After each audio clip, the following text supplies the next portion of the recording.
Hello, I'm Dango Rose. Welcome to the Mountaineer Podcast, where everybody's listening. The Mountaineer brings you the latest news of the Peak to Peak region, in print, online, through our podcast, social media, and special publications. Now, listen in to the latest news of the area with our local journalists.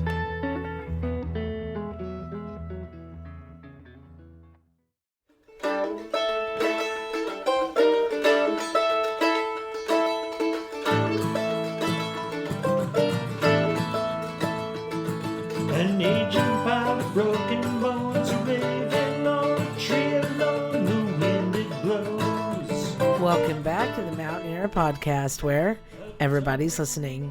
I'm Cynthia Davis. And I'm Art DeVitalis. And we want to wish Doug Armitage a very, very happy birthday. And now for this week's news. Our intro music is performed by local musician Tom Hall. Tom Hall has been playing music for over 20 years and performing live music for the last 10. He's included on a local album with the Witness Protection Program, also featuring Eric Richard Stone, Doug Armitage, and Michael Sidkovich.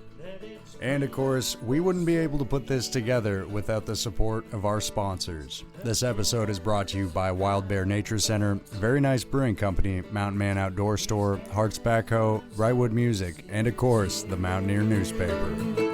Time will tell the story.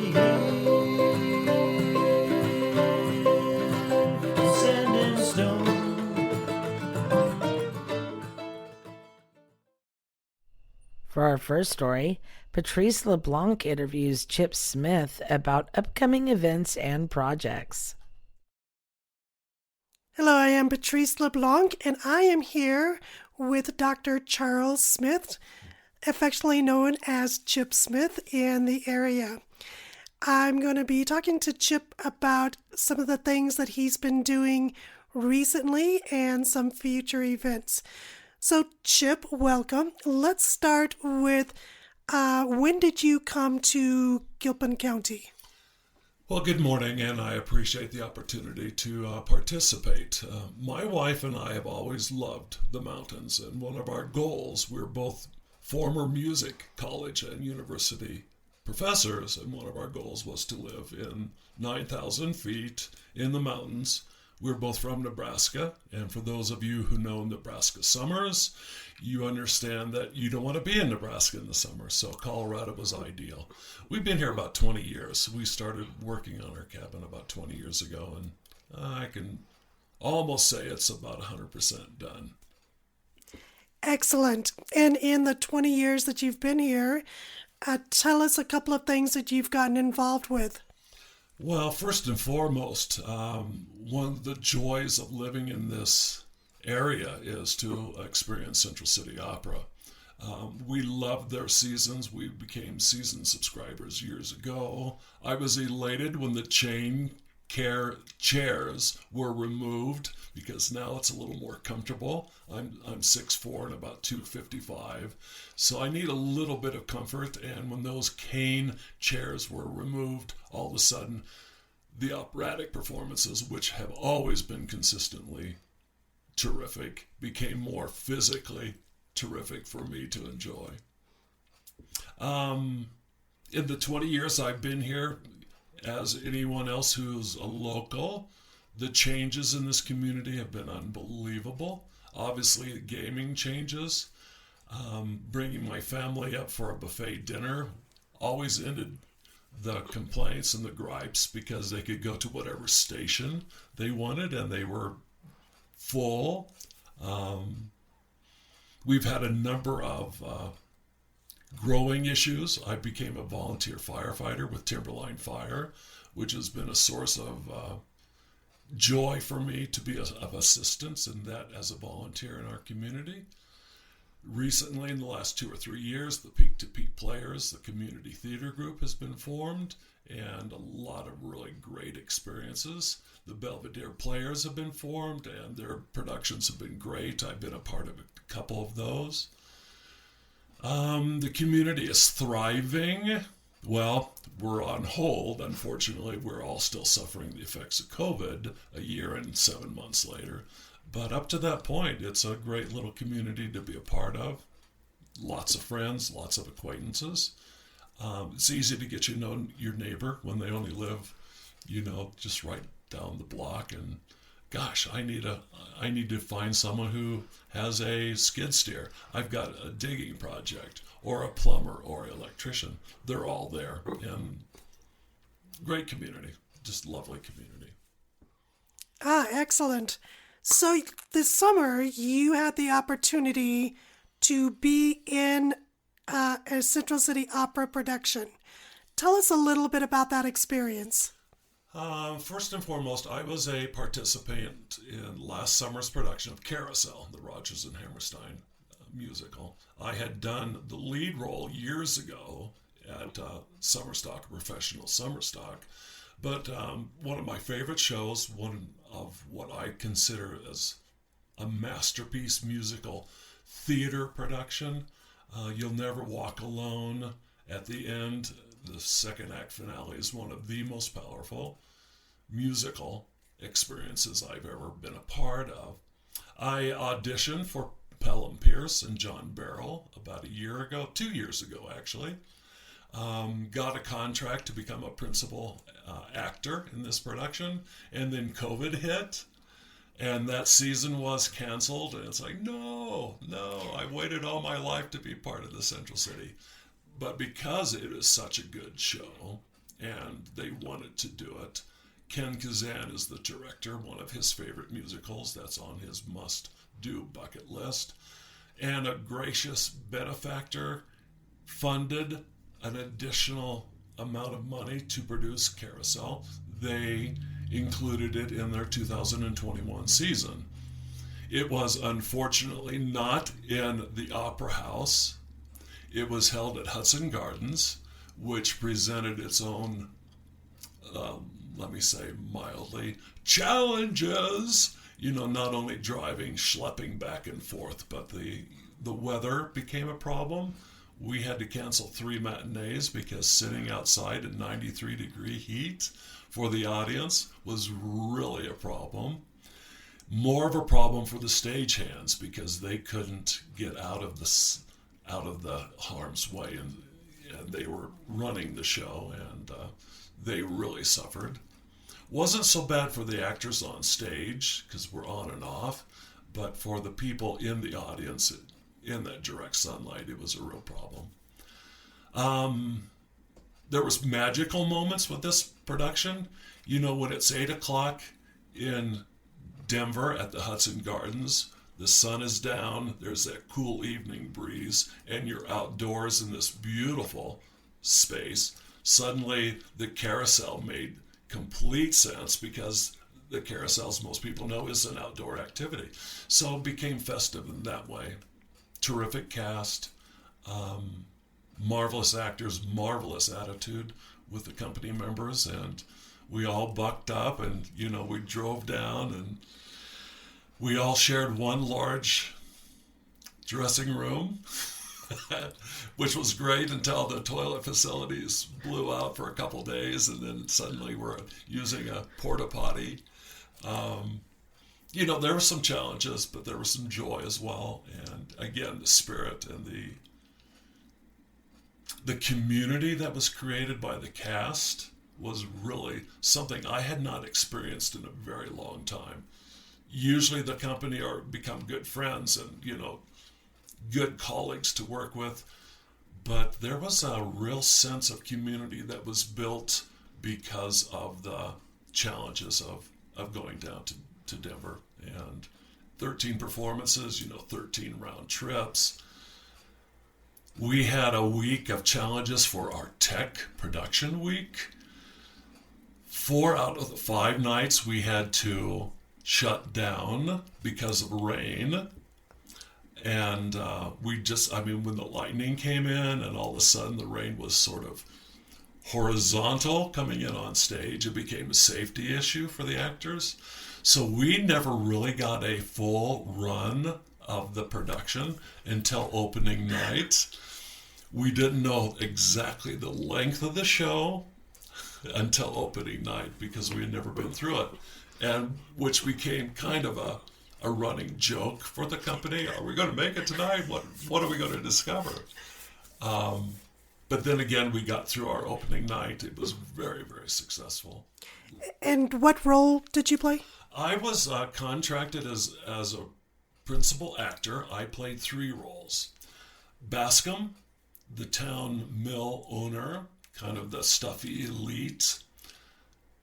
I transitioned into the Star Keeper, and then ended up as Dr. Selden, who gave the graduation speech and also started the intro into You'll Never Walk Alone. And so there were 3 varied characters. The Star Keeper, I think, was the most enjoyable because he's more of a Clarence type of character. If you've seen It's a Wonderful Life, he's kind of, yes, he's rooting for Billy Bigelow. He is encouraging him, but he's also being very forceful in the fact that you have made a horrible mistake here. Now you need to do and think about this and this and this. Encouraging, as a teacher would be, and very, very delighted that Billy finally made the right choices and got to go to heaven. Excellent. Sounds like it was quite the experience. It was a labor of love. I know that's a used cliche, but again, joining in that community of apprentices and principal artists, they were really wonderful people and good friends, and we're all Facebook friends now. And a couple of these younger artists you will see more and more in the years to come, not only at Central City, but probably much larger opera houses. Oh, looking forward to it. So tell us, now that the opera season is over, what is on your menu for the future? Well, I'm still trying to deal with the COVID impact for peak-to-peak players. We are handicapped in 2 ways. The use of the stables, which is we have had great success with. However, because of COVID and lack of ventilation, we are on hold with using the stables. You know, we were thinking Halloween production, we've done Christmas shows there, we've done Love Letters, a small play there, karaoke, we've had acoustic concerts. That has all been placed on hold, unfortunately. Still searching for an answer on that. I should know something in about 3 weeks. And our biggest problem is we have always used Gilpin school facilities for our summer musicals, for the spring and fall children's shows. One of the problems we had with COVID, we were right in the middle of a production of Puffs, sort of the wizard play, if you will. I can't quite say what the play is based on, but you all know the 7 books by J.K. Rowling's. We were right in the middle, and suddenly the door shut on us. We were hoping to either do Matilda and or Honk, a Hans Christian Andersen musical about the ugly duckling. Well, we were slated in November. COVID has shut the door for the fall. We're hoping to bring that back in the spring. And the biggest problem, you know, Gilpin School and Dr. McKenzie have been so supportive of our programs. The problem is COVID protocols require that after every rehearsal, the auditorium has to be cleaned. Well, that's easy to do when the staff is there Monday, Tuesday, Wednesday, and Thursday. We have normally used Friday as a big rehearsal day. Well, that's time and a half for the custodians, and suddenly now, that's a real financial problem for Peak to Peak. Sounds like it. Once COVID is over, hopefully all these problems are going to get alleviated. It can't end too quickly. We're a year and 7 months, and we're still dealing with it on a daily basis. I agree. So, if you were to tell a visitor outside of the Gilpin area what it is like to live in the mountains in Colorado. Could you sum up in a word or a phrase what that experience would be? Well, first and foremost, the weather is unbelievable. The spring, the summer, the fall. Couldn't ask for a better place to live. I mean, the beauty of the fall is now with the aspens turning color. It cools down in the evening. The relative humidity is really comfortable. The winters, you need a snow plow at times. If you live remotely, you've got to have a way to clear your driveway. When there's 3 or 4 or up to 5 feet of snow, you've got to have that issue. And even if you live in Central City, every once in a while you'll get a couple feet of snow and someone's got to come in and plow that drive. You have to be self-sufficient in the fact that if something breaks, hopefully you have the wherewithal to fix it yourself. Calling for a plumber is usually a week out or 2 weeks. Calling for a tow to tow your car out of the driveway is really problematic. Hopefully your homes are well insulated and nothing breaks. I think the hardest thing is I deliver papers. I'm a paper boy, Dr. Paperboy on Wednesday for the Mountaineer. So I always go to Boulder on Wednesdays to pick up the papers. Well, that's when I go shopping. That's my King Supers day. That's my McGuckin Hardware day. Staples, whatever I need to get done, I usually go early Wednesday morning because it's a 2-hour round trip for groceries, simple groceries. BNF is very convenient. That's only an hour and 15 minutes from where I live. So there are some things you have to master. I think probably the use of your time, your dental appointments, your medical appointments, that's heading down to Denver or Boulder. And, that's, again, a couple hours round trip. And you retired living here, correct? I retired from Hastings College. I taught there for about 30 years. I taught at the University of Nebraska. My first teaching assignment was in a school called Tarkio College, which is north of Kansas City. I had about a 40-some year teaching career, and I retired. I wanted to retire early. I retired at 63 so that I could come and to be honest with you, get out of the office, get away from the piano, get away from all the academic committee work you had to do and the assessment teams and all that business. I wanted to live in the mountains and be outside, and became a volunteer firefighter. I like doing the simple handyman job. I mostly love being outdoors and being outside. So that's what I did.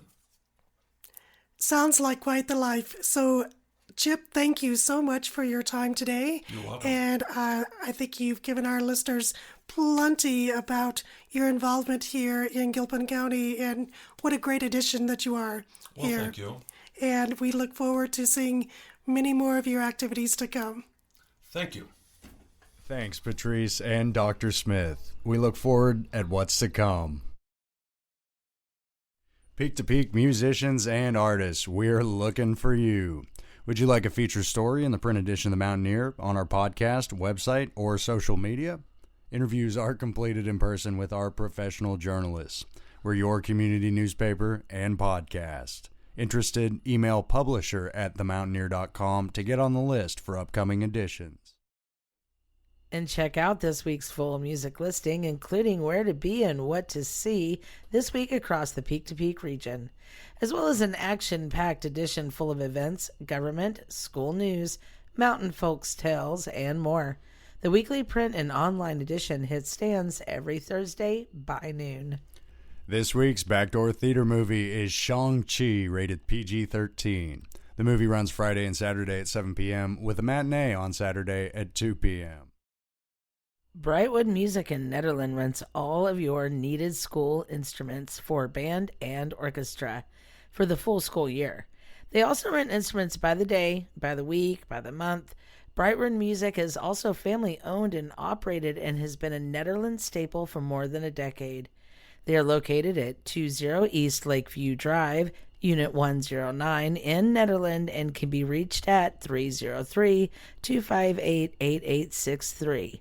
Or you can find them on Facebook at Brightwood Music.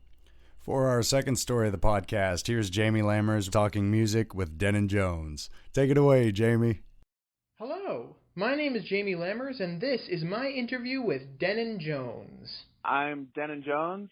I play in High Country Hustle. I teach at Escalante Middle School full-time as an orchestra director and teach a bunch of other music classes as well. I grew up in Netherland, Colorado from when I was as young as I could remember, 3 or 4 or so, until I left the nest at 18 to go travel Europe and came back for 6 months and then came down to Durango when I was 19. And my mom's Susan Jones, which is pretty funny. I didn't know that you were a student of hers. That's hilarious. I love that. I love Miss Jones. She was a great teacher. I really love being her student. You mentioned that you are a part of High Country Hustle. Mm-hmm. How did the band come about? Well, I was the final person to join the band because I was playing in a couple other bands and finishing my music degree. I think it came about pretty organically and authentically, as you think it would, just meeting friends and picking with people and eventually starting to talk about getting more serious and playing gigs and starting to do that, starting to write original music. They asked me to fill in for a member and play an opening set at the Animas City Theater, which is one of our local venues here. Afterwards, it went pretty well. They're like, you want to just play with us full time? And I was like, yeah, sure. Sounds great. I love playing with you guys. And 4 years later, the rest is history in the writing, I suppose. And what's your main role in the band? I'm the fiddle player. Primarily, that's the instrument that I've been playing since 5th grade, so 17 years, that bad boy, and flexing more vocal stuff as it comes about, but that's my new endeavor. Fiddle doesn't lend itself quite as easily to singing as a couple other instruments because you got that thing strapped to your jaw, What would you say are some of your inspirations in regards to starting music and the styles that you've chosen to play over the years? I think my parents, and especially my mom, are a huge inspiration for the music that I've started, both in performing and education, because, of course, she was a music teacher. But, my parents were pretty laid back as far as forcing me to practice and stuff like that when I was in middle school and high school. So I got a lot of inspiration from my teacher from 5th grade all the way through senior year, Miss Jessica Cooper. She's the best. We had a great time. She was an amazing teacher, and I don't think I would be playing the fiddle or in this band or probably even teaching without her. So she's a huge inspiration. Growing up in Ned, too, was massive. The culture there is so creative and so much bluegrass, so much folk music. So it was really cool to kind of have that in my wheelhouse at a young age and learn a bunch of fiddle tunes and learn how to improvise from Miss Cooper and from other people in the community. And I get to play with some pretty cool people growing up and see a lot of really amazing music. That was hugely influential and inspirational. And then, of course, as you get older, you start to find other bands that you look up to. I love the Infamous String Dusters and Little Smokies and other bluegrass bands. So those guys are super influential to the bluegrass music that we make. And, of course, I love a lot of other types of music as well, but that's been hugely influential for the hustle. You're a part of High Country Hustle. Your mom is a retired school teacher. You said you currently teach at an elementary school? Did I hear that right? Middle school, yeah. Middle school. Okay. That was my bad. Mm-hmm. How long have you been teaching at the middle school? This is my 4th year here. I worked hard in college with a nonprofit foundation called the B. Frank Foundation, and I taught lots of classes in elementary school, and I taught with another nonprofit called Stillwater and taught some more band classes and lots of private lessons. So I was lucky to kind of have the chops to get hired right out of college at this public middle school, and I'm full-time there, which is amazing for a music teacher. It's a real blessing. And got 4 orchestras, a music production class, a guitar class, 2 general music classes, a homeroom, which doesn't really have anything to do with music. We call it crew. Yeah, I'm really proud of the work we've done in these past couple of years. I've got almost 100 students in my ensemble program, which is, as far as I know, the biggest ensemble program in the Four Corners area, or at least in the southwest of Colorado, which is pretty awesome. It's a lot of work, and it's a lot to manage 97 students and their inventory and their locker codes and what pieces they have and all that jazz. But it's really rewarding and awesome work. You come from a musical family. Are there any other musical people in your immediate family? My sister's a great musician. She's very humble. She doesn't do quite as much as I do, but she's got a great voice. She just didn't quite pursue it like I did. You know, she sang in the choirs in high school and stuff, but went other routes after high school. And, you know, my dad does his best to keep a steady beat. It's hard for him sometimes, but he does okay. There's not tons of other musical people in my family. My grandma on my mom's side, she was a teacher too, and she's still in choirs and stuff like that, but nobody's been in bands or taught much other than my mom and my grandma. So a few, but not surrounded by a musical family like the Hermans or anything by any means. But in regards to the music that you were surrounded by, how do you think that left an impact on you, and what was it like? That's a great question. I feel it helped me get through some hard times when I was younger, especially some of the mentor figures that I had with Miss Cooper and with some of my coaches that I had. I was big into soccer. That I know not totally related to music, but the mentor figures that I had through music and the music that I was able to play and kind of express myself were helpful in hard times when I was growing up. It's been amazing as I got older and got to college and started to pursue music more and more. It's brought me into amazing friend groups, and I've met people that I maybe wouldn't have met otherwise, and I've had experiences that I for sure would not have otherwise had. It just brings people together, you know, so I really feel grateful to be part of it, and whether I'm playing or whether I'm listening, it has a way to bring people together. And now that I'm teaching as well, I have so many of my students. I have an amazing note that was just written to me the other day that said, "That's some of my best friends in your class, Mr. Jones, and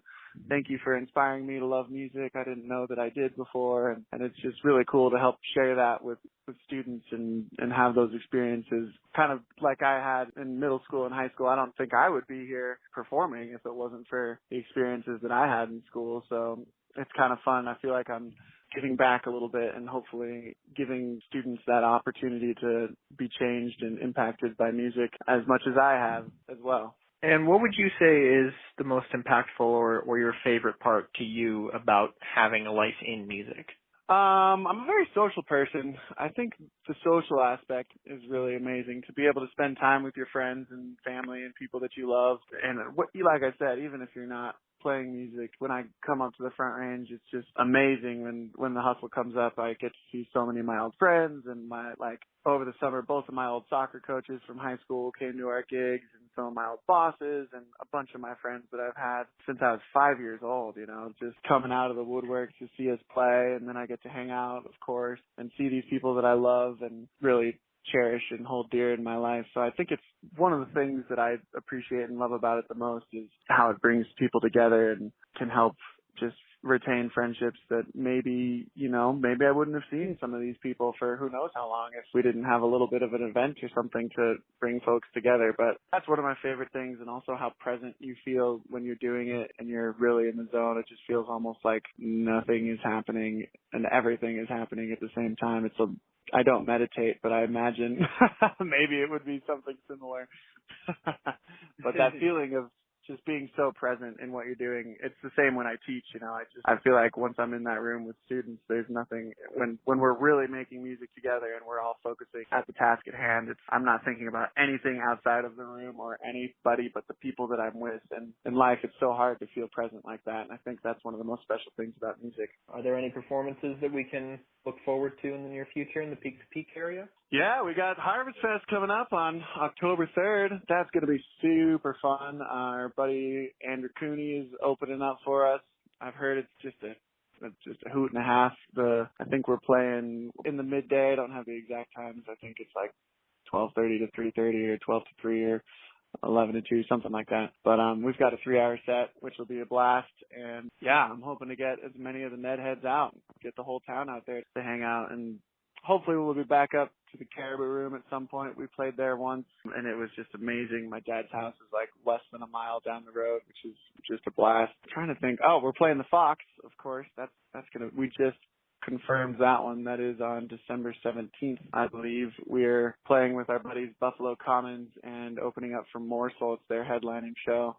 They're all pals of ours, so that's going to be amazing. We played the Fox once before with our buddy Jack Jack Cloonan. So we're looking forward to getting back there. That's a venue that I went to a ton growing up, so it's always special when you get to kind of come back and play those shows and those venues that you went to as a kid.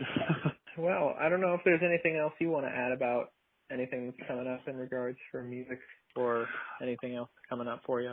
I suppose it is worth mentioning we're going into the studio soon to record our second album. We've got Jake Simpson from the Little Smokies producing it, which I'm stoked about. He's one of probably my all-time favorite bluegrass fiddle player. Been listening to Smokies for years, and when COVID hit, they posted on their website that they were offering lessons from the band, and I took advantage of it, and I thought it was just going to be a one-time deal, but after our first lesson, he asked if I wanted to be brought on as one of his regular students, which of course I was very, very excited about. So after about a year, 6 or 8 months of lessons or so, we started talking about the album and working through the kinks of what it would be if he wanted to produce it for us. And he's going to do that and take our album to the next level, which I think is really exciting. We're going to be recording it at Sweet Finger Studio with Aaron Youngberg from FI5. We met him at a festival that we played in McAwesome in Castle Rock last spring, and he ran sound there. And if his studio is anything like the sound he ran, it's going to be absolutely sublime. So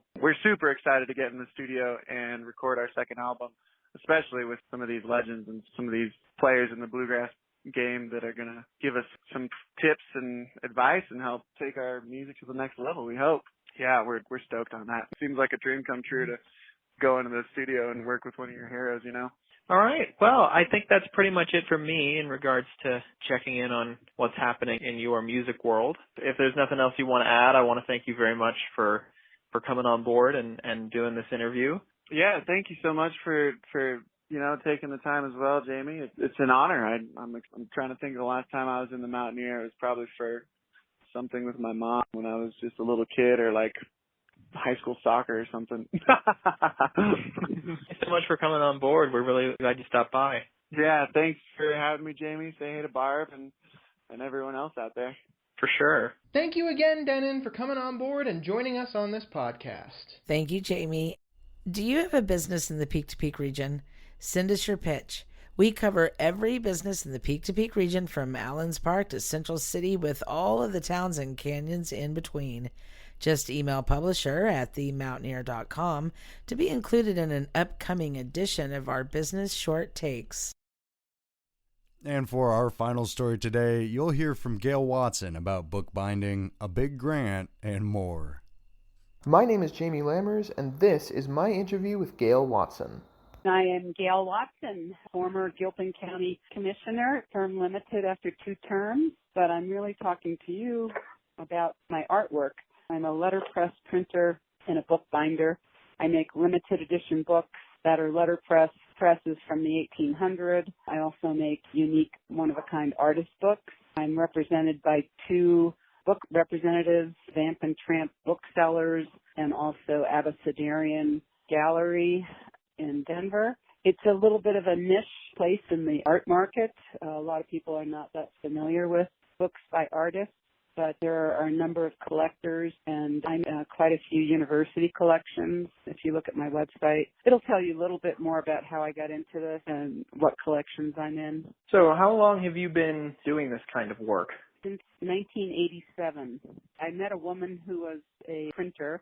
She was in her 80s. I had a big interest in it. There was a resurgence in it. There was a professor at DU who I met who had a small press. There was a resurgence of artist books, I'd say, in the 80s. So I applied for a grant from the Colorado Council on the Arts and Humanities under their Master Apprenticeship Program. And Elaine Peck was the master printer, and I was the apprentice. So we got the grant, which included funding my first book and also buying me my first press. An apprenticeship to be a printer in the years when letterpress was the mode of printing was a 9-year program. And so we kind of laughed that she was teaching me as much as she could over the summer. So that was in 1987. And through a friend of mine, I found a press through a professor at the University of Kansas who collected pearl Golding presses, which are just beautiful small presses, and so he was willing to sell me one of them. So my sister and I drove out to Kansas and brought it back in the back of her Rabbit Volkswagen. So that was my first press, which I printed on for quite a few years. And then about 8 years ago, a friend of mine gave me a much larger press. You know, these are really hard to talk about without you seeing them, but it's a much bigger press. It's a Chandler and Price printing press that allows me to do bigger work. Both of them are platen presses, which means it's sort of a clamshell mechanism. You make one impression at a time. So letterpress printing is what Gutenberg was credited with inventing. Movable type had already been utilized in China, but it revolutionized the world and the dissemination of information and knowledge, because prior to that you had scribes and calligraphers copying books one at a time. And so this made books much more affordable, and it took it out of the realm of just the royalty having books, and eventually made books so commonplace that we have paperbacks and books that right now are considered not worth anything. Is there a particular theme that this exhibit revolves around? No, what I'm calling it is 30 plus years and books. It's a retrospective. One of my reps was talking with the University of Denver, so we planned a show spring of 2020, but when the pandemic hit, it was put off and kept being put off, and it was supposed to be again this fall, but now it's put off. Not sure what their semester's going to be like, so I was planning to have a retrospective of my books at BU, and it'll happen eventually, but in the meantime, the Gilpin Library has reopened. So I installed a number of books, and it's a combination of limited edition books, some of which are the text I've written, and others are written by other people that I've secured the rights to reprint. There's a short story by Ursula K. Le Guin that I reprinted, and there's excerpts from a book by Pema Children that I reprinted. And so when I reprinted them, they're letterpress printed on unique papers and hand-bound. I also do pastel on wood.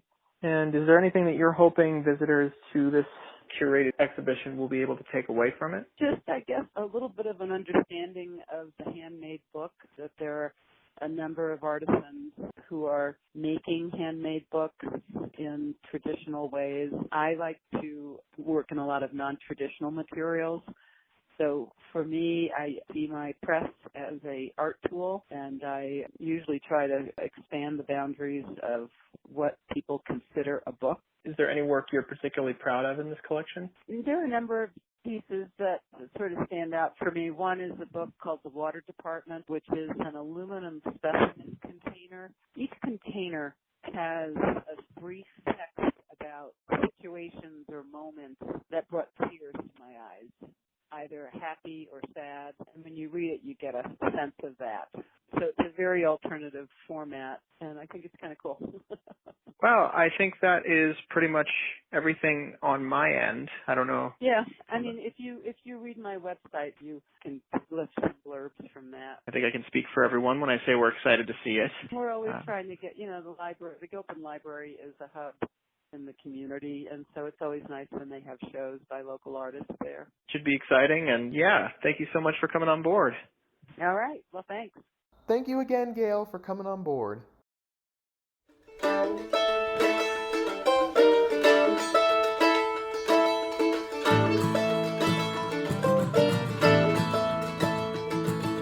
aging pile of broken bones, a raven on a tree alone, the wind it blows. And that's all for this week's episode of the Mountaineer Podcast. All editions of the Mountaineer Podcast are available on our website at www.themtnear.com and click on Podcast. You can pick up this week's edition of the Mountaineer in Nederland, Gilpin County, Ward, Jamestown, Gold Hill, Ferncliff, and Allens Park. You can also order a PDF single edition, subscribe to the paper yearly or monthly, go online at www.themountaineer.com, that's MTNEAR.com, and click on subscribe. All print subscribers also receive free access to our website. And go online to catch up on more local news. I'm Art DeVitalis. And I'm Cynthia Davis. Until next time, thank you for listening. Sand and stone.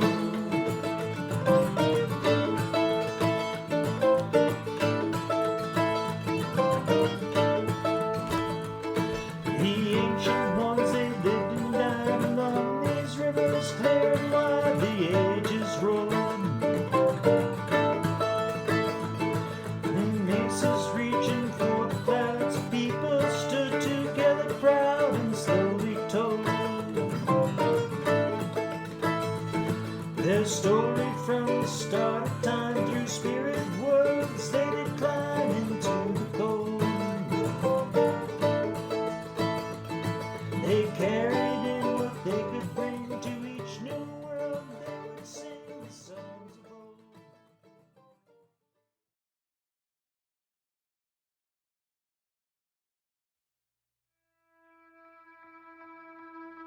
And that's it for our show.